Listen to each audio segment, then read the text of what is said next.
पुण्यातील लोणी काळभोरच्या कदम वस्तीमध्ये महिलांच्या 2 गटांमध्ये फ्री स्टाईल हाणामारी बघायला मिळाली। किरकोळ वादातून ही हाणामारीची घटना घडली। यामध्ये दोघे गंभीर जखमी झाले असून त्यांना उपचारासाठी रुग्णालयामध्ये दाखल करण्यात आलं। या प्रकरणी लोणी काळभोर पोलीस अधिकचा तपास करतायत।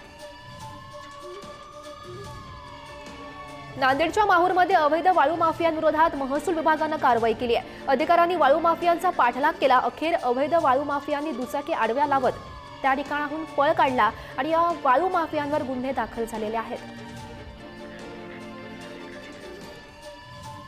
बुलढाण्यामध्ये उद्योजकाला लुटण्याच्या तयारीत असलेल्या 5 आरोपींना पोलिसांनी अटक केली आहे। गुन्हा घडण्याआधी सापळा रचत आरोपीला पकडण्यात पोलिसांना यश आलं। या आरोपींकडून पोलिसांनी पिस्तुलासह 2 लाखांचं साहित्य जप्त केलंय।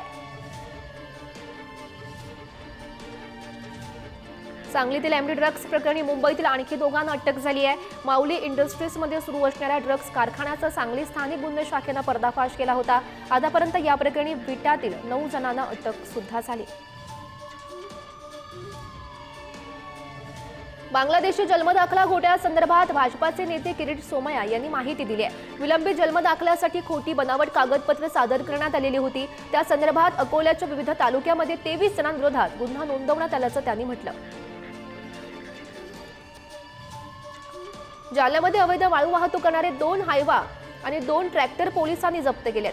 खणेपुरी शिवारात वाळूचीही अवैधरित्या वाहतूक केली जात होती। तर या प्रकरणी जालना तालुका पोलीस ठाण्यामध्ये गुन्हा दाखल करण्यात आला असून अधिकचा तपास पोलीस करतायत। नागपूरमध्ये कोचिंग क्लासच्या संचालकांविरोधात गुन्हा नोंदवण्यात आलाय। त्यांनी विद्यार्थ्यांच्या पालकांकडून पैसे घेऊन क्लास अर्ध्यावर बंद केला। या क्लासेसच्या चालकाने 76 लाखांचा गंडा घातल्याचा आरोप 60 विद्यार्थ्यांच्या पालकांनी केलाय।